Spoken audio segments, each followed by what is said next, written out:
नमस्कार दोस्तों। क्या आपने कभी सोचा है कि सिर्फ एक मुट्ठी धनिया आपके जीवन की गरीबी को दूर कर सकती है?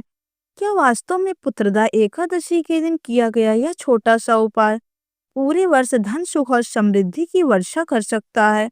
शास्त्र कहते हैं, छोटा कर्म अगर सही दिन और सही भावना से किया जाए तो वह जीवन बदलने की शक्ति रखता है।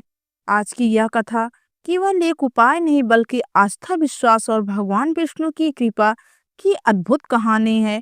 इस वीडियो को अंत तक अवश्य देखिए, क्योंकि अंत में हम बताएंगे सही विधि, सही मंत्र, किन लोगों को यह उपाय अवश्य करना चाहिए और कौन सी एक गलती इस उपाय को निष्फल कर देती है। पुत्रदा एकादशी वर्ष में 2 बार आती है। पौष माह की शुक्ल पक्ष की एकादशी, श्रावण माह की शुक्ल पक्ष की एकादशी। शास्त्रों में इसे कहा गया है, यह एकादशी संतान सुख, धन संपत्ति और पितृदोष नाश करने वाली है। राजा सुकेतुमान और रानी शैव्या की कथा में बताया गया है कि कौन इस व्रत के प्रभाव से निसंतान राजा को पुत्र रत्न की प्राप्ति हुई। लेकिन बहुत कम लोग जानते हैं कि इस एकादशी पर किया गया धनिया अर्पण का उपाय अक्षय धनों का द्वार खोल देता है। धनिया केवल रसोई का मसाला नहीं है। शास्त्रों में धनिया को धन का प्रतीक, मंगल ऊर्जा का वाहक, नकारात्मकता नाशक, लक्ष्मी तत्व को आकर्षित करने वाला माना गया है। संयोग नहीं है कि धनिया धन प्लस या अर्थात जहाँ धनिया वहाँ धन की गति। बहुत समय पहले एक छोटे से गांव में माधव नाम का किसान रहता था। दिन रात मेहनत करने के बावजूद घर में अन्न की कमी बनी रहती। बच्चों की पढ़ाई रुकी हुई थी, कर्ज बढ़ता जा रहा था। एक दिन पुत्रदा एकादशी के अवसर पर गांव में एक वृद्ध साधु आए। साधु ने कहा, बेटा, आज भगवान विष्णु के चरणों में सिर्फ एक मुट्ठी साबुत धनिया चढ़ा दो और मन से प्रार्थना करो।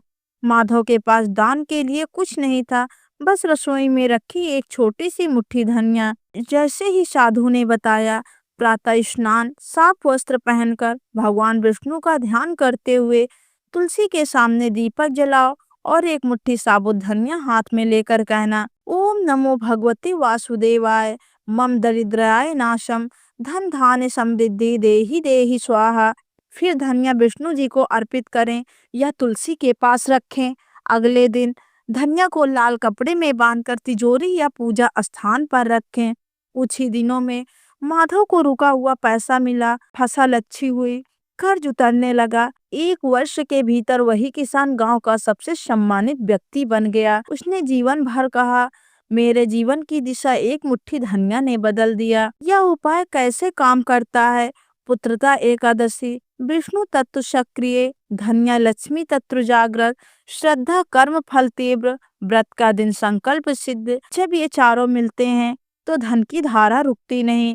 अब हम जानेंगे कौन से लोग यह उपाय अवश्य करें। जिन पर कर्ज बना हुआ है, जिनकी मेहनत का फल नहीं मिल रहा है, जिनका पैसा रुक जाता है, व्यापार में घाटा होता है, घर में दरिद्रता का वास होता है, संतान के लिए चिंतित लोग यह उपाय जरूर करें। यह उपाय करते वक्त ये बातें जरूर ध्यान दें, नहीं तो इसका फल आप लोगों को नहीं मिलेगा।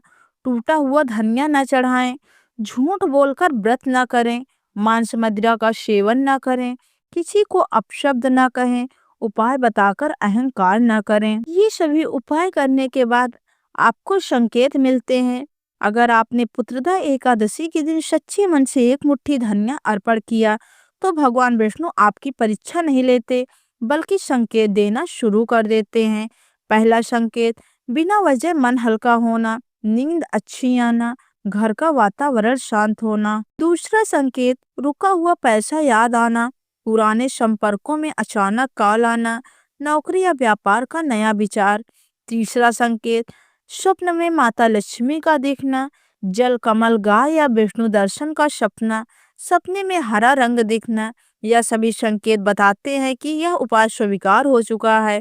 दिल्ली के एक छोटे व्यापारी रमेश अग्रवाल लगातार घाटे में चल रहे थे। दुकान थी, ग्राहक नहीं आते थे, मेहनत थी, लाभ नहीं मिलता था, पैसा आता परंतु टिकता नहीं था। पुत्रदा एकादशी के दिन किसी ने उन्हें यह उपाय बताया। उन्होंने हंसते हुए कहा, एक मुट्ठी धनिया से क्या होगा? फिर भी मन में हार मानकर उन्होंने वही किया जो बताया गया। 30 दिन के भीतर पुराना ग्राहक लौटा, बंद पड़ा ऑर्डर खुला, दुकान की बिक्री बढ़ी। आज वही रमेश कहते हैं, धनिया नहीं विश्वास में मेरी किस्मत बदली। बहुत लोग कहते हैं मैंने किया फिर भी कुछ नहीं हुआ। शास्त्र बताते हैं फल न मिलने के 5 कारण होते हैं। उपाय दिखावे के लिए करना, मन में संदेह रखकर करना, किसी का अहित करने की सोच, झूठ और छल का जीवन, उपाय बताकर घमंड करना। याद रखिए, घमंड से किया गया धर्म पुण्य नहीं बनता। अगर कोई महिला यह उपाय कर रही है तो इस बात का विशेष ध्यान रखे, स्नान के बाद ही यह उपाय करे, बाल खुले ना रखे, मन में किसी के प्रति द्वेष ना हो, सास ससुर या पति के लिए बुरा ना सोचे। ऐसा करने से लक्ष्मी कृपा कई गुना बढ़ जाती है। पुरुषों के लिए विशेष निर्देश, क्रोध से दूर रहें, झूठा वादा ना करें, उसी दिन किसी गरीब को कुछ दान करें, माता पिता का सम्मान करें। बहुत लोग घबरा जाते हैं, अगर धनिया हाथ से गिर जाए या पूजा में बिखर जाए तो इसका अर्थ है नकारात्मकता निकल रही है।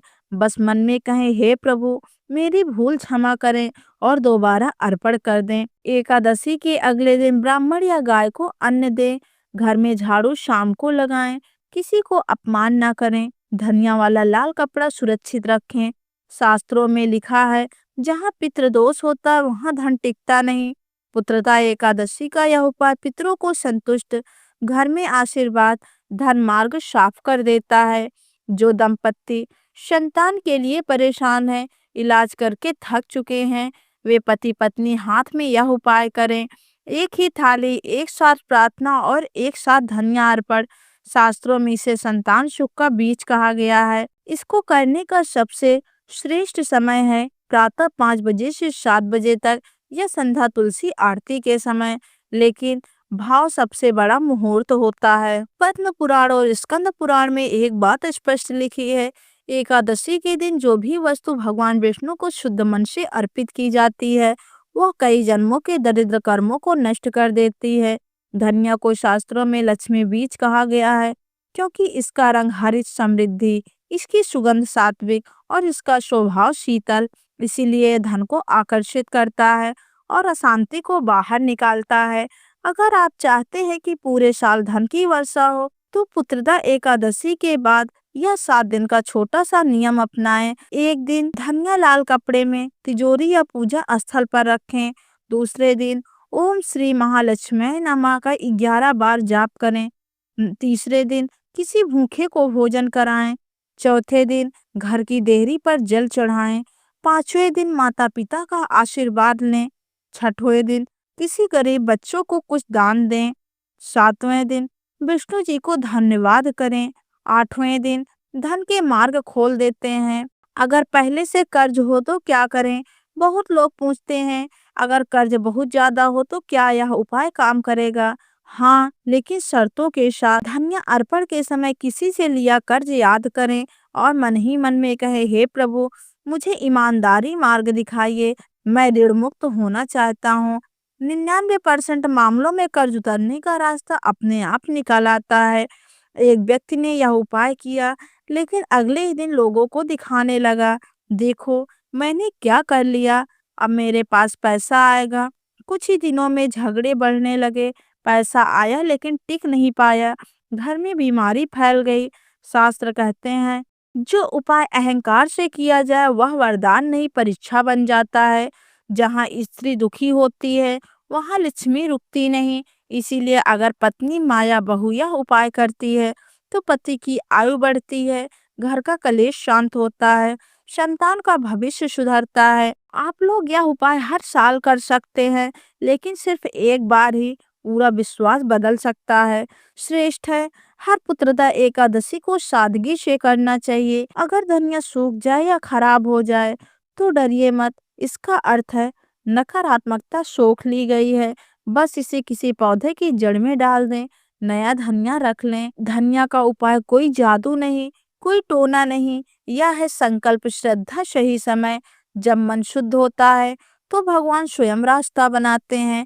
अगर आज आपका मन टूट चुका है, मेहनत बेकार लगती है और धन साथ नहीं दे रहा है तो याद रखिए भगवान विष्णु सबसे पहले आशा लौटाते हैं फिर धन। इस पुत्रदा एकादशी एक मुट्ठी धनिया उठाइए और ईश्वर पर छोड़ दीजिए। तो दोस्तों, अगर आज की वीडियो आपको पसंद आई हो तो वीडियो को लाइक कीजिए, चैनल को सब्सक्राइब करके कमेंट बॉक्स में जय माता लक्ष्मी, जय श्री हरि विष्णु अवश्य लिखें। साथ ही अपने परिवार, दोस्त और प्रियजनों के पास शेयर करना ना भूलें। वीडियो को अंत तक देखने के लिए आप सभी का धन्यवाद।